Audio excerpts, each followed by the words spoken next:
Charging. Charging your iPhone. Charging your MacBook. Only one brand comes into mind. Anker, Anker, Anker. The world's #1 mobile charging brand is here. Meron silang bagong power bank, poging-pogi, futuristic. Yung build bagay na bagay sa Samsung flagship or Apple or MacBook Pro. Comes with 2 cables. Yung isa handle. Yung isa naman, 1 meter retractable cable. 25,000 mAh na po siya at 165 watts fast charging. Travel ready. In fact, sa Iceland kami ngayon at ito ang lagi namin gamit. So, ang dami namin dalang power bank dito pero ito lang talaga ginagamit namin for our MacBook, iPhone. It's just so useful, so fast in charging. This thing can charge your phone 4.5 times a day or your laptop 1.3 times a day. Pero ito, charger for your MacBook Pro or your iPhone, your Samsung S25 Ultra. This is the Anker 140 watt charger. Ito naman yung 96 watt charger ng MacBook Pro M2 Max namin. See that? Ang laki. Isa lang yung port. Ito, 4 yung ports. 140 watts na. Tapos yung itsura niya guys, sobrang futuristic. All aluminum, metallic design. Bagay na bagay sa color ng ating MacBook Pro today. Not sure why this looks more like a MacBook Pro than the MacBook charger itself. But the most useful sa ating trip pala, nasa Iceland kasi tayo ngayon. Guys, we're going to Barcelona in a few days for the MWC Mobile World Congress and we've got a lot of equipment. Nadala, may lights kami dito. We got cameras, we got phones, we got laptops. Ang pinaka naging problema namin is yung saksakan. Kasi nga yung saksakan namin ay Philippine or US na type of plug. We only have one adapter. At saka nakakabusit na tig-isang adapter per device. So what happened is we just used this. Actually, pang-review lang dapat to pero ito na yung ginamit namin for the whole trip. Kinonect namin isa lang sa outlet with the adapter and voila! Since puro Type-C naman yung device namin, connect. 4 yan at the same time. Can fast charge all devices. Output niyan is 250 watts. This is the Anker Prime 250 watts GAN desktop charger. Supposedly pang desktop lang siya pero sa amin sa trip namin ginawang extension. A very social na extension. Now this has a very premium feel. Has a very big display din. Can see all the power output ng ports para malaman kung gaano kabilis yung charging niya. But yeah, this one is my favorite. Amongst all of the charger we've got here. Guys, if you don't know Anker yet, they are the most trusted brand when it comes to charging. But without further ado, let's review the new Anker products in 2025. I'm Sabine, you're watching Unbox Diaries. Woohoo! The first things first, I love power banks. But today I am in love with the Anker power bank. 165 watts, 25,000 mAh battery. Has 2 built-in power cords. This was just so useful sa aming trip. Mapa airport man, mapa restaurants, mapa sa Blue Lagoon, nasa Switzerland man kami. It can charge 2 phones at the same time kasi nga meron siyang dalawang built-in cables. And both are capable of pass-through nung fast charging. Both are in and out na po. Pwede sila mag-charge ng device or pwede mo siya connect sa outlet or pwede mo siya connect sa charger para i-charge ang sarili niya.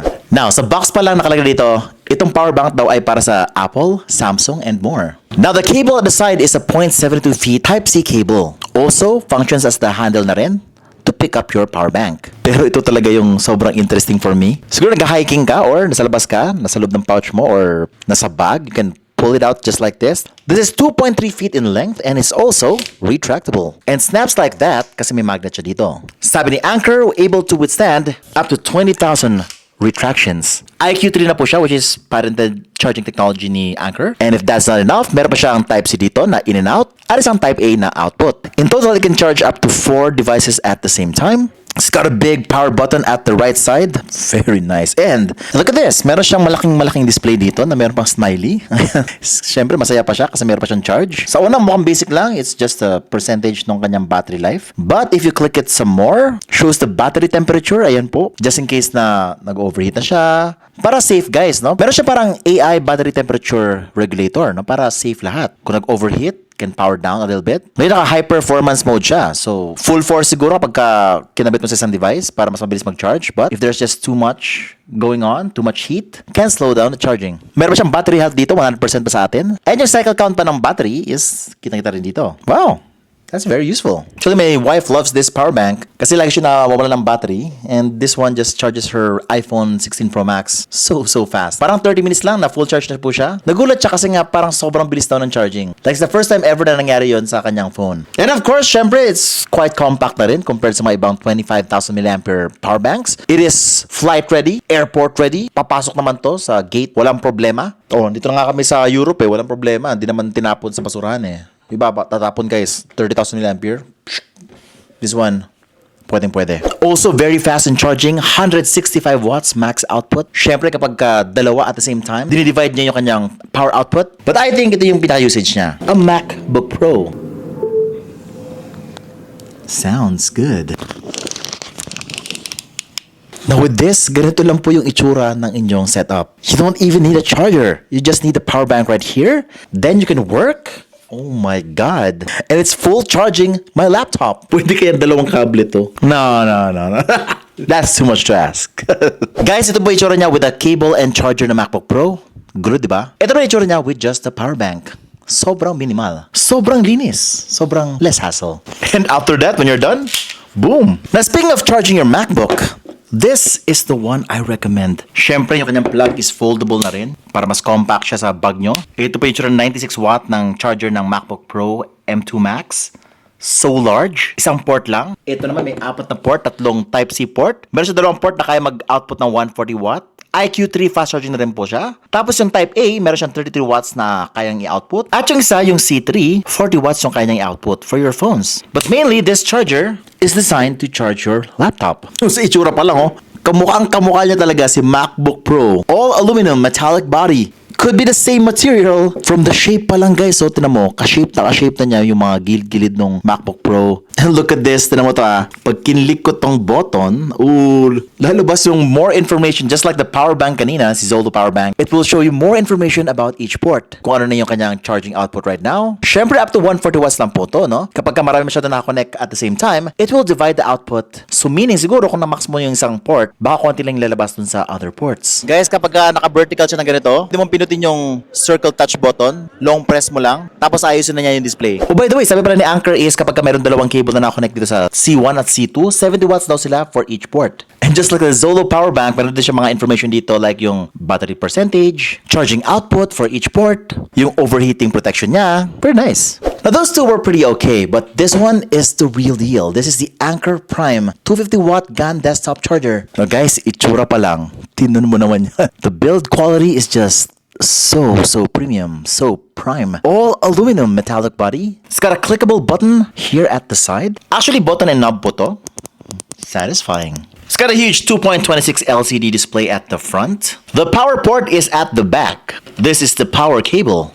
Quite short lang. May rubber stoppers sa ilalim. This is truly built for desktop operation. Now, I know this thing was built for people who work at home. Kung meron kang desk, maraming devices na mamahalin like an Apple or Samsung device or a Microsoft Surface. Connect mo lang dito. That's what it's for. It's got so much ports. 1, 2, 3, 4 USB Type-C ports. 2 Type A sa gilid. 250 watts po yung kanyang max output. Pero sa isang port, no, kaya niya mag 140 watts. So if you charge 140 watts for the MacBook Pro dito, yung iba naman ay pwede siya mag 65 watts na lang, 45 watts. I-divide niya rin yung kanyang power output. So this thing was just so useful sa aming trip dito sa Iceland. Kasi nga, ang dami namin dalang mga equipment, laptops, phones, and even yung lighting namin dito, this thing is also charging the light. And it's an all-in-one power charging station. Syempre, nag-aagawan kami ng outlet, mga charger. Ito na lang lahat. At yun na nga, nakalimutan namin magdala ng mga adapter, pero syempre, mas okay pa rin to kasi nga, siya na po lahat nag-charge ng mga devices. Para isa na lang po yung outlet sa wall. Para siyang mini extension na may fast charging pa. Na pangyayamanin. Actually, sa box pa lang guys, so, tinam sa likod niya, ito po yung tina-target nila na desk setup. So, if you're someone who has a lot of Apple devices,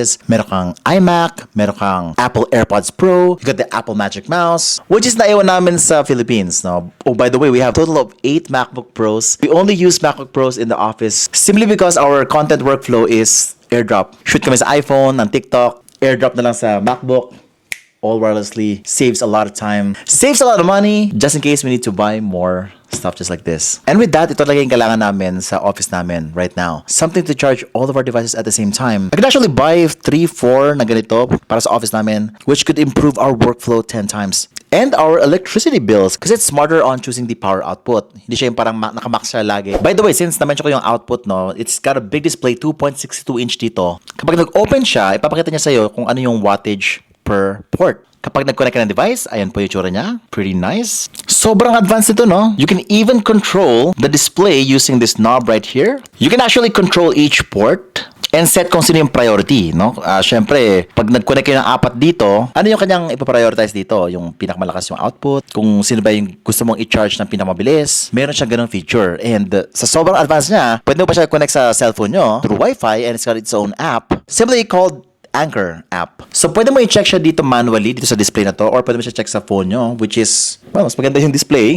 Ma-check mo rin yung temperature, kung super hot na po siya, or kung ayaw mo siya ng mano-mano, meron siyang automatic dito, yung AI power mode. Click mo na lang yan para si AI na lang pong bahala sa charging ng mga devices nyo. Now, basically, this display just shows you the monitoring for all the ports. Para lang ma-monitor mo yung charging ng mga devices mo. Now, if you're a power user just like me, this will really benefit you kasi nga ako mahilig ako magkalikot. I want to see everything, data analysis, monitoring. Pero kung simple ka lang, you don't even have to check it. Yung AI na lang yung para sa lahat. You can purchase these new products at the Anchor.ph, Anchor Philippines sa Shopee, official Lazada shop. Guys, I'm really loving this Zolo power bank, and especially this one, this Anchor Prime Charger. At nagbibila ako ng marami dito for our office, this one as well for our travels here in Europe. Definitely ito yung mga charger na pwede mag-charge ng mga Apple devices ko. Or kung may Samsung kayo, not very much of a Samsung user myself. Madalas gamit ko is Vivo. Yan, Vivo, Huawei, Xiaomi, yes. Oh, Xiaomi, matindi yung charging nun. So kung Xiaomi guys, kunin niya rin to. I'm pretty sure gagana rin yung kanyang GAN charging for your Xiaomi flagship phones. Si Realme ba? Pwede ba rin ba ito kay Realme? Check ko in the future. Pero guys, that's pretty much it for this video. I really hope you did enjoy this review. And of course, syempre, if you're looking for other power banks, other chargers na ibang brand, mag-subscribe ka lang, hit the bell icon so that you don't miss any of our great content that you're watching Unbox Diaries. Woohoo!